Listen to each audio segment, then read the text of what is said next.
الحمد لله وحده والصلاة والسلام على من لا نبي بعده. أما بعد فأعوذ بالله من الشيطان الرجيم. بسم الله الرحمن الرحيم. قل إن كنتم تحبون الله فاتبعوني يحببكم الله ويغفر لكم ذنوبكم الله غفور رحيم. وقال النبي صلى الله عليه وسلم: لا يؤمن أحدكم حتى أكون أحب إليه من والده وولده والناس أجمعين. درود إبراهيم. اللهم صل على محمد وعلى آل محمد كما صليت على إبراهيم وعلى آل إبراهيم إنك حميد مجيد. اللهم بارك على محمد وعلى آل محمد كما باركت على إبراهيم وعلى آل إبراهيم إنك حميد مجيد. إيمان مفصل. آمنت بالله وملائكته وكتبه ورسله واليوم الآخر والقدر خيره وشره من الله تعالى والبعث بعد الموت. الحمد لله. আল্লাহ তাবারক ওয়া তাআলা দরবারে লাখো কোটি শুকর ও সুজুদ যে রব্বুল করিম আপনাকে আমাকে দুনিয়ার সমস্ত ঝামেলা থেকে পার করে আগে ভাগে আল্লাহর ঘরে আসার বসার তৌফিক দান করেছেন। এই জন্য মহান সত্তার দরবারে অন্তর থেকে কালিমাতুশ শুকর আদায় করি বলে আলহামদুলিল্লাহ। 2024 সালের শেষ জুমা, এই যে শেষ 2024 সাল। তো আজকের দোয়া এবং মুনাজাতের মাধ্যমে আল্লাহ তাআলার কাছে দোয়া করব, হায় মালিক, একটি বছর আমরা হায়াতকে অতিবাহিত করলাম। এক বছর হায়াতের ভিতর যত গুনাহ করছি টুটাফাটা গুনাহগুলো মাওলা জুমাতুল বিদায় শেষ জুমায় আপনি আমাদেরকে মাফ করে দিন। বলা যাবে তো ইনশাআল্লাহ? ইনশাআল্লাহ। আগামী দিনের জন্য প্রস্তুতি গ্রহণ করতে হবে। আগামী জুমায় 2025 সালে এসে যাবে। কয় সাল? 2025 সাল। এই সালে আমরা নতুন সালে পা রাখবো। জানি না এই সালটা কার কাটবে আর কার না কাটবে। হয়তোবা এক বছরের ভিতর অনেক মানুষ দুনিয়া থেকে চলে যাবে, আবার নতুন প্রজন্ম দুনিয়াতে আসবে। তো মালিকের কাছে দোয়া করব, মালিক যতটা সময় আপনি আমাদেরকে হায়াতে তয়্যিবা দান করেন, প্রত্যেকটা সেকেন্ড যেন আপনার হুকুম রাসূলের তরিকা অনুযায়ী জীবন যাপন করতে পারি। ওই ব্যক্তি সফল যে ব্যক্তি নাকি দুনিয়া থেকে পরকালের পুঁজি সংগ্রহ কইরা দুনিয়া থেকে গেল, ওই ব্যক্তি বড় সফল। কথা বলেন ঠিক কি? দুনিয়ায় আল্লামা শামসুল হক ফরিদপুরি রাহমাতুল্লাহ আলাইহি বলতেন, দুনিয়ায় তুমি সব কিছু পাইছো, কিন্তু আমার মালিককে তুমি পাও নাই, আমার মালিককে তুমি রাজি করতে পারো নাই, তো তুমি কিছুই পাও নাই। তুমি কিছুই পাও নাই। অক্ষরে তোমার দুনিয়ার যাহা কিছু প্রয়োজন, যে আসবাবপত্র, এগুলো তুমি ঠিকঠাক মতো পাইলা না, মোটামুটি কোনো মতে জিন্দেগি কাটাই গেলা, কিন্তু তুমি মালিককে বড় রাজি করে গেছো। কি করছো? মালিকের সাথে সম্পর্ক ভালো ছিল, মালিককে তুমি রাজি করছো, যে মালিক তোমাকে বানাইছে দুনিয়ায়, এই মালিককে তুমি দুনিয়ায় রাজি করে কবরের জগতে গেছো, আলমে বরজাখে দেছো তো তুমি দুনিয়ার সব কিছু পেয়ে গেছো। বলেন সুবহানাল্লাহ। তুমি সব কিছু পেয়ে গেছো, তুমি সফল বান্দা হয়ে গেলা, তুমি সফল মুত্তাকি হয়ে গেলা। বলেন না সুবহানাল্লাহ। এজন্য মেরে দোস্ত আর বুজুর্গ, আমাদের হায়াত খুব অল্প, কি খুব অল্প, খুব অল্প, যা ভাষায় প্রকাশ করা যায় না। কথা বলেন ঠিক কিনা? কি যে হায়াত! সকালবেলা ঘর থেকে বের হয়েছে, বিকালবেলা লাশে বাড়ি ফিরতেছে। কি আশ্চর্য কারবার! আল্লাহু আকবার! কি হায়াত দিয়ে আপনাকে আমাকে আল্লাহ তাআলা পাঠাইছে। এই জন্য আমি পবিত্র কালামুল্লাহ শরীফ থেকে সূরাতুল আল ইমরানের 31 নম্বর ইম্পর্টেন্ট একটা আয়াত আপনাদের খেদমতে তেলাওয়াত করছি। বিশ্বনবীর কলিজার টুকরা জনাবে মুহাম্মদ রাসূলুল্লাহ সাল্লাল্লাহু আলাইহি ওয়াসাল্লামের অসংখ্য অগণিত হাদিসের ভিতর থেকে সহিহ বুখারী থেকে একটা হাদিস আমি তেলাওয়াত করছি এবং ইমানি মুফাসসাররাও তেলাওয়াত করছি, পড়ছি, যে আমাদেরকে, আমার বাচ্চাদেরকে এই ঈমান ছোটবেলা থেকে শিক্ষা দিতে হবে। কারণ আপনার বাচ্চাকে তো আমি দিন শিখাইতে পারবো না, পারবো? আপনার বাচ্চাকে আপনারই দিন শিখাইতে হবে, আপনারই চেষ্টা করতে হবে। নসেত কিয়ামতের ময়দানে কিন্তু মালিক কাউকে ছাড় দেবেন না। মালিক বলছে কুল্লুকুম রাঈন ওয়া কুল্লুকুম মাসউলুন আন রাইয়াতি।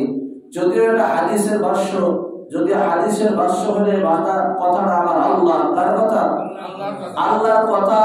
পয়গম্বর 63 বছরের জিন্দেগিতে যা জবান থেকে উচ্চারণ করছে এইটাই ছিল ওহী, এটা ছিল কি ওহী। আর এই প্রত্যেকটা কথা হলো আমার মালিকের, কার কথা? আমার প্রত্যেকের কথা হলো আমার আল্লাহ। আল্লাহ যা বলছে নবী তাই উচ্চারণ করছে। এই জন্য নবীর কোনো কথা, ওহী ছাড়া কোনো কথা, বেহুদা কোনো কথা, ফায়সা কোনো কথা হাদিসের ভিতর, ইতিহাসের ভিতর আপনি তালাশ করবেন, কোন একটা কথা বা বেহুদা ফাহেসা কথা আমার নবী আপনারা নবী বলেন না। বলেন না সুবহানাল্লাহ। এই জন্য ঈমানে মুফাসসাল করার দরকার, বারবার পড়ার দরকার, বাচ্চাদেরকে সর্বপ্রথম এই শিক্ষাটা দেওয়ার দরকার। মাদ্রাসায় যখন ভর্তি হয় তখন কিন্তু মাদ্রাসার ওস্তাদরা ঈমানে মুফাসসাল মুখস্থ করায়, এমনকি পরীক্ষার সাবজেক্টের ভিতর ওটা দিয়ে দেয় যে ঈমানে মুফাসসাল তুমি মুখস্থ শোনো। আমানতু বিল্লাহি ওয়া মালাইকাতিহি ওয়া কুতুবিহি ওয়া রাসূলিহি ওয়াল ইয়াউমিল আখিরি ওয়াল কদরি খায়রিহি ওয়া শাররিহি মিনাল্লাহি তাআলা ওয়াল বা'থি বা'দাল মাউত। এখানে 7টা জিনিসের উপর ঈমান আনতে হবে। কয়টা জিনিস? 7টা জিনিসের উপর। 7টা জিনিসের উপর আপনার আমার ঈমান যদি না আনি, একটার ভিতরে যদি একটু চুচরা থাকে, গলদ থাকে, না একই দরবার সম্ভব, এর উপর ঈমান আনার দরকার নাই। তাহলে মনে করবেন আপনার ঈমানের ভিতরে ঘাটতি আছে। কি আছে? ঈমানের ভিতরে ভেজাল আছে। এই ভেজাল মাখা ঈমান নিয়ে আল্লাহ কিন্তু জান্নাত দেবে না। দেবে কি? না। এজন্য আমার মালিক বলতেছে, আল্লাহ রাসূল সাল্লাল্লাহু আলাইহি ওয়াসাল্লাম সাহাবীদেরকে ট্রেনিং দিয়েছে, জীবনে একবার ঈমানে মুফাসসাল পড়া হলো ফরজ। কয়বার? একবার পড়া হলো ফরজ। এই অর্থগুলো জানাও কিন্তু ফরজ। ঈমানে মুফাসসাল, আমানতু বিল্লাহ, আমি ঈমান আনলাম আল্লাহর উপর। কার উপর? আল্লাহর উপর। আল্লাহকে আমরা দেখি না, তো আল্লাহর মানার দরকার কি? নাস্তিক থিওরি বা আছে না নাই? আছে। কয় যা দেখি না তা মানি না। বলেন নাউজুবিল্লাহ। আল্লাহর অস্তিত্ব দেখা যায় না, অর্থাৎ আল্লাহকে আমরা মানি না, আল্লাহ নাই। ওরা আল্লাহর খুঁজে পায় না। কি হয় না? আল্লাহ খুঁজে পায় না। কয় দোস্ত, আরে আল্লাহরে খুঁজতে তো সে খুঁজতে দিল্লি যাওয়ার কোনো দরকার নাই, কোনো প্রয়োজন নাই। আল্লাহকে তুমি খোঁজো, এই বাংলাদেশে পেয়ে যাবে। কথা বল ঠিক? কয় কিরকম ভাবে খুঁজবো? কয় একটা ইলিশ মাছ থাকে পানির তলদেশে। কোথায় থাকে? পানির তলদেশে। এই ইলিশ মাছ যখন উঠাই আনে, জানেরা যখন উঠাই নিয়ে আসে, এই ইলিশ মাছ দিয়ে যখন ভাত খায় তখন পেট গরম হয়ে যায়। কি হয়ে যায়? পেট গরম হয়ে যায়। কে পেট গরম হওয়ার কি কারণ? পেট গরম হওয়ার তো কোনো প্রশ্নই আসে না। ও থাকছে অনেক গভীরের পানির তলে, ওর পানির সাথে সম্পর্ক, ওকে খাইলে তোমার পেট আরো ঠান্ডা হবে। এইটা ছিল না যুক্তি? এইটা ছিল যুক্তির কথা না? পেট গরম হয়ে যায়, পক্ষান্তরে চৈত্র মাস 30 হাত মাথার নারকেল গাছের উপর ডাবের পানি, ওই ডাবের পানি যখন খাই ওই প্রখর রোদের ঠান্ডা তীব্রতা আল্লাহ তাআলা ওই ডাবের পানি খাওয়ার কারণে হালকা করে দেয়। বলেন সুবহানাল্লাহ। আসলে তো বিষয়টা এইরকম ভাবে ছিল যে ওই নদীর মাছ যখন আমি খাবো তখন আমার পেট ঠান্ডা হয়ে যাবে, আর ওই 30 হাত মাথার নারকেল গাছের ডাব যখন খাবো তখন আমার পেট গরম হয়ে যাবে। কথাটা ঠিক কিনা? এইটা ছিল কিন্তু যুক্তির কথা। কয় না, যুক্তি তা মানে না। ওই নারকেল যতই লম্বা হোক না কেন, ওইটা আল্লাহ তাআলা হেফাজত করে রাখছে, ওইটা আল্লাহ তাআলা সংগ্রহ করে রাখছে। ওইখানে ডাবের পানি আল্লাহ তাআলা ঠান্ডা বানায়া ফ্রিজের মতো রাখে দিয়েছে। বলেন না সুবহানাল্লাহ। তো এইগুলা কে করে? আল্লাহ আছে না নাই? নাস্তিকরা বলে তা দেখি না, তা মানি না, আল্লাহরে মানি না। বলেন নাউযুবিল্লাহ।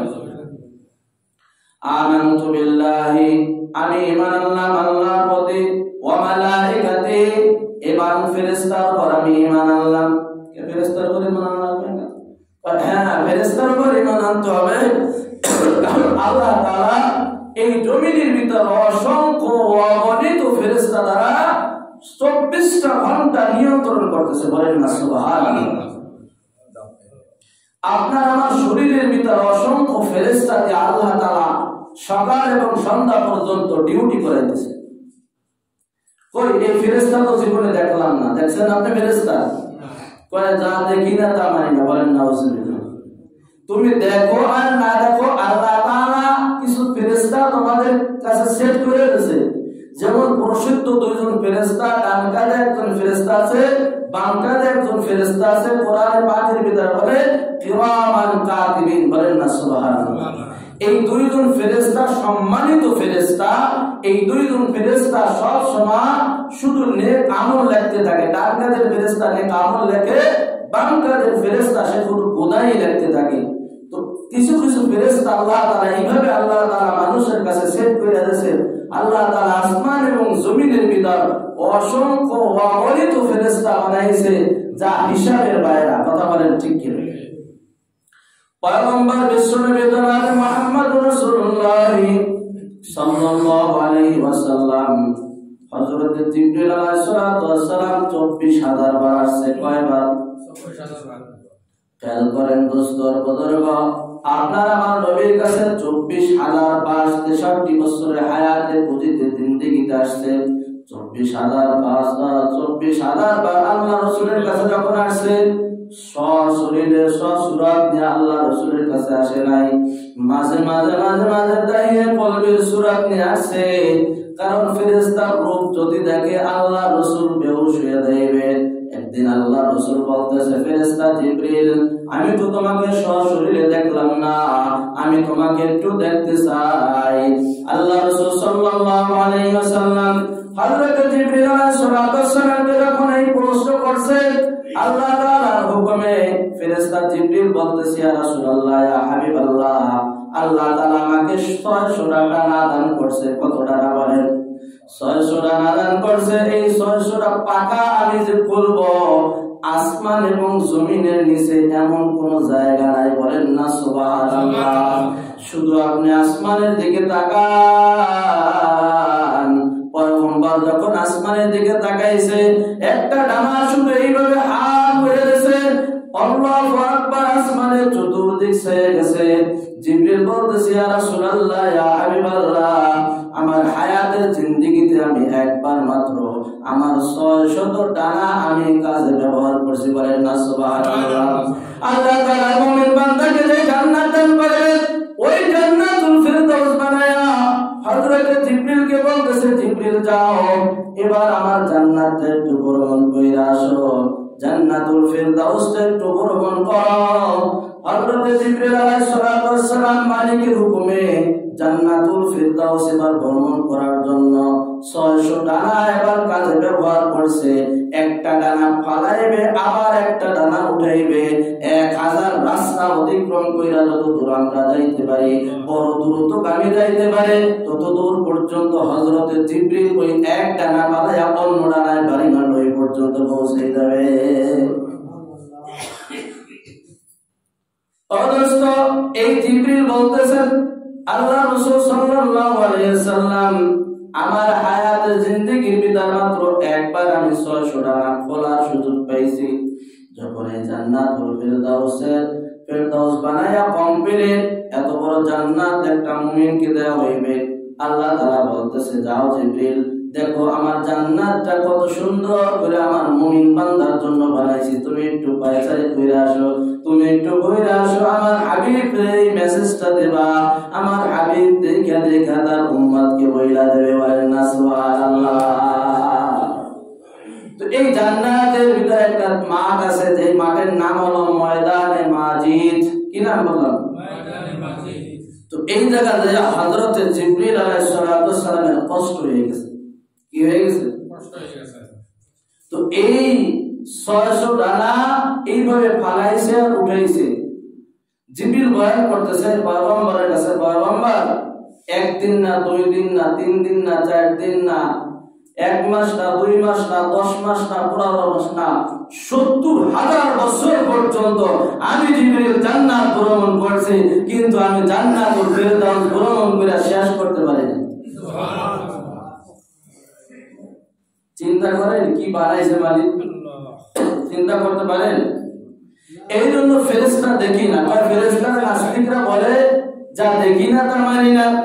কই কত রং করে গোসল করলাম, কই ফেরেশতা তো হাতে বাঁধে না। কথাটা ঠিক কি না? আল্লাহ রাসূলের একজন সাহাবী ফেরেশতা দেখছে, তো ফেরেশতা দেখার সাথে সাথে অন্ধ হয়ে গেছে। কি হয়ে গেছে? অন্ধ হয়ে গেছে। 2 চোখের আলো আর ফিরে পায় না, সব চলে গেছে, আলো নষ্ট হয়ে গেছে। তো এই জন্য এত বড় বড় ফেরেশতা বানাইছে যেগুলো আপনার আমার দেখা সম্ভব না। হাদিসের ভিতরে আসছে, পৃথিবীতে যত খাল বিল নদী নালা টিউবওয়েল বলেন, যত জায়গা যত পানি আছে, সমস্ত পানি ওই সেই নদীর পানি। নদীর পানি ছাড়ছে না, আমাকে ডুবে ডুবে মারছে না, ভারতটার পানি ছাড়ছে, বাংলাদেশ ডুবছে। কথা ঠিক কিনা? তো এই নদী টুটির পানি সব যদি একত্রিত করা হয়, মালাকুল মউত আজরাইলের মাথায় রাখা হইলে এক কাতরা পানি টপকায়া জমিনে পড়বে না। বলেন না আল্লাহু আকবার। এই ফেরেশতা যদি তুমি আমি দেই চান্দু, তো এবারে আকাশ আর আলাদা ঠিক কি? এই ফেরেশতা দেখে কি আমরা বাঁচতে পারবো? হ্যাঁ, বাঁচার কোনো সম্ভব নাই। এজন্য এগুলো আল্লাহ তাআলা গোপন রাখছেন। আরে ভাই, ঈমান আনতে হবে আল্লাহকে না দেখে। আল্লাহ দেখে ঈমান আনতে দাম হইতো? আল্লাহ দেখে ঈমান আনলে সেই ঈমান গ্রহণযোগ্য না, আল্লাহকে না দেখে ঈমান আনলে সেই ঈমানের দাম আরো দ্বিগুণ হয়ে যাবে। বলেন সুবহানাল্লাহ। এই জন্য কি করতে হবে? 2 নম্বর ঈমান আনতে হবে কার উপর? আল্লাহর উপর। আল্লাহ তো 1 নম্বরে কার উপর? আমানতু বিল্লাহ, আল্লাহর উপর ঈমান আনতে হবে। ওয়া মালাইকাতি, ফেরেশতাদের উপর ঈমান। কার উপর? ফেরেশতা আছে না নাই? অসংখ্য অগণিত হাবিবে কিবরিয়া জনাবে মুহাম্মদুর রাসূলুল্লাহ সাল্লাল্লাহু আলাইহি ওয়াসাল্লাম বলেন, 7ম আসমানে একটা মসজিদ আছে, মসজিদটার নাম হলো বাইতুল মামুর। কি নাম? বাইতুল মামুর। আল্লাহ রাসূল যখন মেরাজে গেছেন, পৃথিবীতে যত নবী আল্লাহ তাআলা পাঠাইছে, সমস্ত নবীদেরকে ওই রাতে ওই জায়গায় উপস্থিত করছে। বলেন না সুবহানাল্লাহ। যে জায়গা যে যেখানে ছিল না কেন, সমস্ত পয়গম্বর আদম থেকে নিয়ে ঈসা নবী পয়গম্বর পর্যন্ত সমস্ত নবীদেরকে একত্রিত করছে এক জায়গায়, 2 রাকাত নামাজ পড়ার জন্য। কয় রাকাত?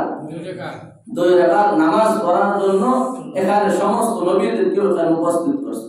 সবাই আসছে এই বাইতুল মামুরে আয়েশা, কিন্তু এবার নামাজকে পড়াবে। যদি ওটা মেরাজের আলোচনা, তার কথার প্রসঙ্গে এসে গেছে, একটু বলে আমি আমার মূল টার্গেটের দিকে আমি যাইতেছি। তো নামাজ পড়াবে কে? হযরত জিবরিল বলতেছে, ইয়া রাসূলুল্লাহ, ইয়া হাবিবাল্লাহ, এই সমস্ত পয়গম্বরকে এখানে আনার উদ্দেশ্য হলো, আপনি হলো শ্রেষ্ঠ নবী, আপনি হলো দামি পয়গম্বর, আপনার সেই যেখানে যারা আছে তাদের দাম কম না, কিন্তু আপনি হলো সকলের নবী। বলেন সুবহানাল্লাহ। এই ইমামতের দায়িত্ব আজকে আপনাকে দিয়ে আমার আল্লাহ তাআলা করাবে। বলেন সুবহানাল্লাহ। আল্লাহ রাসূল 2 রাকাত নামাজ পড়ায়। কয় রাকাত? 2 রাকাত নামাজ পড়ায়া সবাই বক্তৃতা দেবেন। সব সারমর্মের বক্তৃতা হলো 2 মিনিট টাইম। কয় মিনিট? 2 মিনিট। প্রত্যেক নবী বক্তৃতা দিলেন, আদম বক্তৃতা দিলেন 2 মিনিট, নূহ পয়গম্বর বক্তৃতা দিলেন 2 মিনিট, 2-5 মিনিট। এই সমস্ত বক্তৃতার মূল মাকসাদ আর উদ্দেশ্য হলো একটা, ইনি হলো আমাদের শেষ নবী, আখির নবী জনাবে মুহাম্মদ রাসূলুল্লাহ সাল্লাল্লাহু আলাইহি ওয়াসাল্লাম। বলেন না সুবহানাল্লাহ। ইনি শেষ নবী, আর কোন নবী আসবে না। তো এই বাইতুল মামুরে অসংখ্য অগণিত ফেরেশতারা নামাজ পড়ে। আল্লাহ নবী বলতেছে যে এই বাইতুল মামুরে যারা একবার ফেরেশতারা নামাজ পড়বে হায়াতের জিন্দেগিতে দ্বিতীয়বার আর নামাজ পড়ার সুযোগ পাবে না। বলেন না সুবহানাল্লাহ। তো এবার আপনি অঙ্ক মিলান, এবার আপনি হিসাব করেন আমার আল্লাহ তাআলা কত ফেরেশতা বানাইছে। হিসাব করে করা যাবে কি? মেমোরিতে ধরবে? প্রত্যেকটা গাছের পাতাকে সংগ্রহ করার জন্য একজন ফেরেশতা আছে। বলেন সুবহানাল্লাহ। প্রত্যেক খাদ্য শস্যের ভিতর আল্লাহ তাআলা একজন ফেরেশতা পাঠাইতেছেন। আপনার আমার শরীর, এটা বডিটার ভিতর অসংখ্য ফেরেশতা আছে। অসংখ্য ফেরেশতা দিয়া আল্লাহ তাআলা নিয়ন্ত্রণ করতেছে। এক নম্বর হলো ঈমান আনতে হবে কার উপর? আল্লাহর উপর। দুই নম্বর হলো ফেরেশতার উপর। তিন নম্বর হলো কিতাবের উপর, কালামুল্লাহ। যে ওজিফাগুলো আসমান থেকে নাযিল হয়েছে প্রত্যেকটি ওজিফার উপর ঈমান আনতে হবে। কথা বলেন ঠিক কি? এবারে কিতাবের উপর ঈমান আনতে হবে, নবীদের উপর ঈমান আনতে হবে। কাদের উপর? নবী রাসূলদের উপর ঈমান আনতে হবে। ভালো মন্দ তকদীরের উপর ঈমান আনতে হবে। আমার যে মূল পয়েন্ট, আমি সেই জায়গায় চলে আসছি দোস্ত। সবকিছু আল্লাহর পক্ষ থেকে হয়। আল্লাহর তকদীরে যা লেখা ছিল, আউয়ালু মা খালাকাল্লাহুল কলম, এই পৃথিবীতে সৃষ্টি করার আগে আমার আল্লাহ তাআলা একটা মাখলুকাত বানাইছিল যার নাম হলো কলম। কি বললাম? যার নাম হলো কলম। ওই সময় আদমকেও সৃষ্টি করে নাই, পৃথিবীর কোনো কিছু বানায় নাই। আদম মাটির ভিতর ছিল, আদম পানির ভিতর ভাসতেছিল। পয়গম্বর মুহাম্মদ রাসূলুল্লাহ সাল্লাল্লাহু আলাইহি ওয়াসাল্লাম কেউ বানানো হয় নাই। আল্লাহ তাআলা শুরুতে একটা মাখলুক বানাইলেন। আল্লাহ তাআলা রাসূল বলতেছে আউয়ালু মা খালাকাল্লাহুল কলম, সর্বপ্রথম একটা মাখলুক বানাইলেন যার নাম হলো কলম। এমন একটা মাখলুক, এমন একটা আজীব মাখলুক, এই কলম আল্লাহ তাআলার সাথে কথা বলতে। বলেন সুবহানাল্লাহ। এই কলম আবার একা একা লেখালেখি করতে। বলেন না সুবহানাল্লাহ। কলম যখন কমপ্লিট হয়ে গেল, এবার কলম প্রশ্ন করলো, হায় মালিক আমি কি করব? কয় বনি আদমের তকদীর লিখতে থাকো। এই বনি আদমের তকদীর এবার লেখা শুরু হয়ে গেল। তকদীর লিখতে লিখতে লিখতে লিখতে সমস্ত কিছুর তকদীর লেখা শেষ। একটা পিপিলিকার তকদীর লেখা শেষ।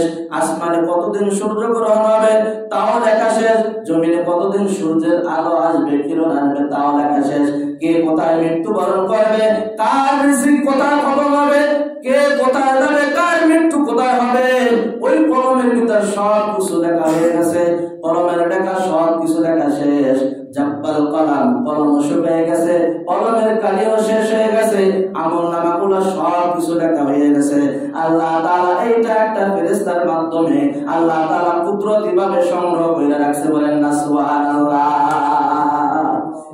এই জন্য তকদীরের উপর ঈমান আনতে হবে। কিসের উপর ভাই? দেখবেন অনেকে নামাজ রোজা করে, তকদীর বিশ্বাস করে না। আসলে নাই অমুক যদি অমুক জায়গায় না যায় তো এই বিপদ করতো না। বলেন নাউজুবিল্লাহি মিন যালিক। এ ভাই, যার যেখানে মৃত্যু আছে দুইটা জিনিস মানুষকে খোঁজে। কয়টা জিনিস? একটা হলো খাদ্য, একটা হলো কি? খাদ্য, রিজিক। একটা হলো কি? রিজিক। আর একটা হলো মওয়া। তারটা কি? যার যেটায় রিজিক আছে তার সে জায়গায় যাইতেই হবে। বলেন, যার যেটায় রিজিক আছে তার সেই জায়গায় যাইতেই হবে। যার যেটায় মৃত্যু আছে, কিভাবে মৃত্যু আছে ওই কলমে লেখা আছে, ওই তকদীরে লেখা আছে। ওই টাইমে ওই জায়গায় বসে ওইভাবে মৃত্যু হবে। কথা বলে ঠিক কিনা? এইগুলো বিশ্বাস না করলে ইমানের ভিতর গলদ থাকবে। এই জন্য তকদীরকে বিশ্বাস করতে হবে। আল্লাহ তাআলা যা করে মানুষের ভালোর জন্য করে। কি করে বলেন? আল্লাহ তাআলা সৃষ্টি করছে আপনাকে আমাকে। আমার মা আমাকে বানায় নাই, আপনার বাবা আপনাকে বানায় নাই। বানাইছে?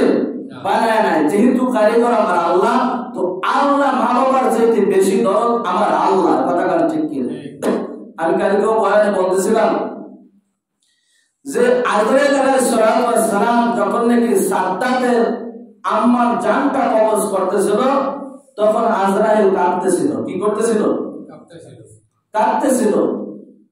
কাঁদে কাঁদার কারণ কি? কারণ কি?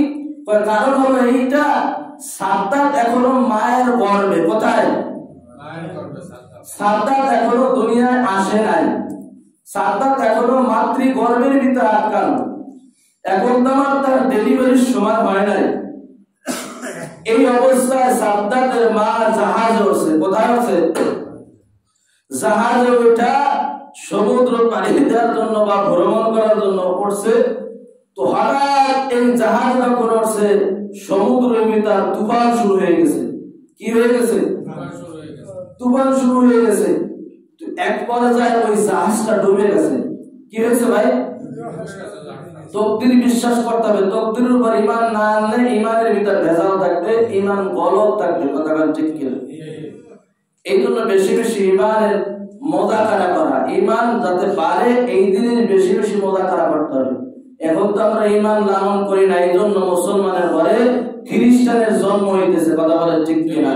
আজান একামত কানে দিয়ে এখন খ্রিস্টান হয়ে যাইতেছে। কারণ কি?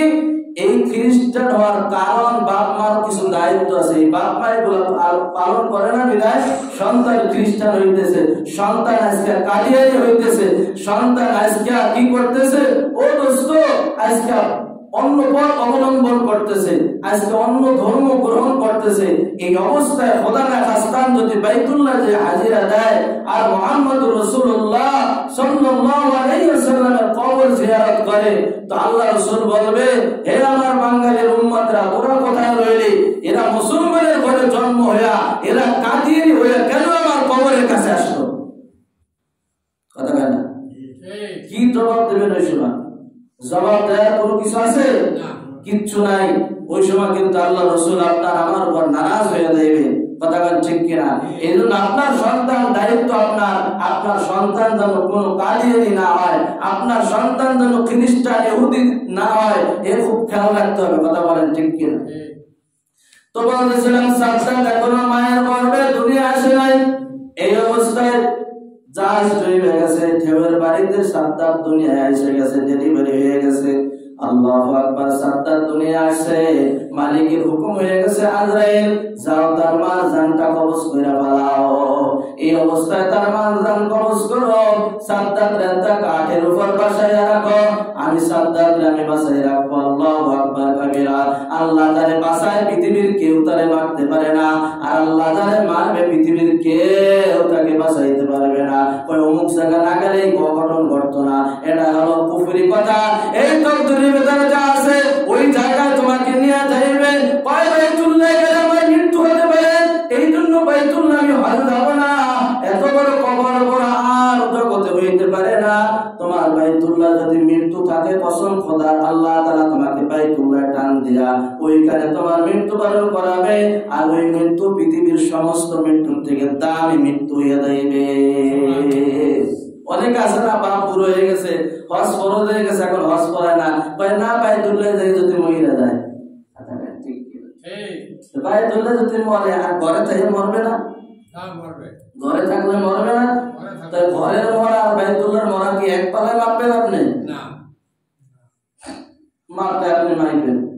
তো দোস্তর বুজুর্গ, জানটা কবজ কইরা নিয়ে গেছে, আজরাইল এবার কান্নাকাটি করতেছে, আল্লাহ আমি কিভাবে তোমার হুকুম পালন করব? আমার বড় কষ্ট লাগতেছে, কিন্তু আমি তো হুকুমের গোলাম। আজরাইল কি?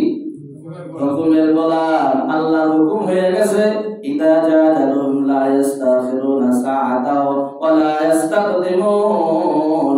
আজরাইল জানটা কবজ করে নিয়ে গেছে সাদ্দাতের মাকে, আর সাদ্দাত একটা কাঠের উপর বসাইতেছে, এই অবস্থায় বসতেছে। যাই হোক, বলতেছিলাম দোস্তর বুজুর্গ, আল্লাহ যদি বাঁচায় পৃথিবীর কেউ তারে মারতে পারে না, আর আল্লাহ যদি মারে কেউ পৃথিবীর বাঁচাইতে পারে না। এর নাম হলো তকদীর। এর নাম কি? তদবির নামে। তকদীর এর নাম কি? তকদীর। তাকদীর আর তাকদীর লা ইয়ারুদ্দু। তকদীরে যা আছে তা হবেই হবে। কথা ঠিক কি? তো এই জন্য আমি যে আয়াত পড়ছি, আয়াতের তরজমা বলে শেষ করতেছি যে আল্লাহকে পাইতে হইলে তার নবীর ইত্তেবা করতে হবে। কার ইত্তেবা? নবীর ইত্তেবা করতে হবে। আর যারা আল্লাহ রাসূল বলে লা ইউমিনু আহাদুকুম হাত্তা ইয়াকুনা হাব্বা ইলাইহি মিন ওয়ালিদিহি ওয়া ওয়ালাদিহি ওয়ান নাসি আজমাইন, তোমরা পরিপূর্ণ মুমিন ততক্ষণ পর্যন্ত হইতে পারবে না যতক্ষণ পর্যন্ত তোমার জান মাল স্ত্রী বাল বাচ্চা মা বাবা দুই চোখে যাহা কিছু দেখো না কোনো সমস্ত বস্তুর থেকে আমি পয়গম্বরকে বেশি ভালো না বাসতে পারবা তত সময় পর্যন্ত পরিপূর্ণ মুমিন হইতে পারবে না। কি হইতে পারবে না? মুমিন হইতে পারবে না। আর নবীর আশিক হইলে লাভ না লস? লাভ আছে দোস্ত, লাভ ছাড়া কিছুই না, সব লাভের পাগল। কথা ঠিক কিনা? শাহ ওলিউল্লাহ মুহাদ্দিস দেহলভী রাহমাতুল্লাহ আলাইহি ভারতবর্ষের সর্বপ্রথম মুহাদ্দিস। এই মুহাদ্দিসের অসংখ্য অগণিত ছাত্র আছে ভারতবর্ষে। শাহ ওলিউল্লাহ মুহাদ্দিস দেহলভী রাহমাতুল্লাহ আলাইহি অনেক ঘটনা আছে, সব ঘটনা বলার আমার সুযোগ নাই। শাহ ওলিউল্লাহ মুহাদ্দিস দেহলভী রাহমাতুল্লাহ আলাইহি বাইতুল্লাহ গেছে হজ করার জন্য। কোথায় গেছে? তো বাইতুল্লাহ হজের গেছে। হজের মুসাফিররা 3 দিন পর্যন্ত এই শাহ ওলিউল্লাহ মুহাদ্দিস দেহলভী রাহমাতুল্লাহ আলাইহি আল্লাহ রাসূলকে একাধিকবার স্বপ্নে দেখছে। বলেন না সুবহানাল্লাহ। আর আল্লাহ রাসূলকে যে স্বপ্নে দেখবে সে কি যেইতে মানুষ? কথা বলে যেইতে মানুষ? সে একজন থাকে আল্লাহর ওলিয়ার ভিতরে কোনো ভেজাল নাই। কি নাই? ভেজাল নাই। তো 3 দিন পর্যন্ত কোনো খানা দানা নাই ওলিউল্লাহ, শুধুমাত্র পানি, পানি ছাড়া কোনো খাবার নাই। এই অবস্থায় কেউ কাছে সওয়ালও করে না, খাবারও চায় না। 3 দিন চলে গেছে। কয়দিন? 3 দিন চলে গেছে। তো আল্লাহ রাসূল সাল্লাল্লাহু আলাইহি ওয়াসাল্লাম স্বপ্নে আয়েশা রুটি আর হালুয়া নিয়ে আসে, সাথে আছে আবু বকর ওমর। থলি থেকে রুটি বের করছে, হালুয়া বের কইরা শাহ ওলিউল্লাহ মুহাদ্দিস দেহলভী রাহমাতুল্লাহ আলাইহি বলতেছে, শাহ ওলিউল্লাহ তুমি তো বাইতুল্লাহ আসছো নবীর রওজা জিয়ারত করার জন্য, তুমি তো আমার মেহমান আর আমি তোমার মেজবান। 3 দিন পর্যন্ত তুমি খানা খাইতেছো না, কেউ কাছে সওয়াল করতেছো না, প্রশ্ন করতেছো না। শাহ ওলিউল্লাহ মুহাদ্দিস দেহলভী রাহমাতুল্লাহ আলাইহি নাও আমি পয়গম্বর তোমাকে আমি রুটি খাওয়াই দিতেছি। সাথে কে আছে? আবু বকর ওমর। আবু বকরের থলের থেকে আল্লাহ রাসূল হাত দিয়ে রুটি বের করছে। 1টা রুটি যখন খাওয়া শেষ, বাইতুল্লাহ এবার মদিনা শরীফে আযান দিয়ে দিয়েছে। কি দিয়ে দিয়েছে? মদিনা শরীফে আযান দিয়ে দিয়েছে। ফজর হয়ে গেছে।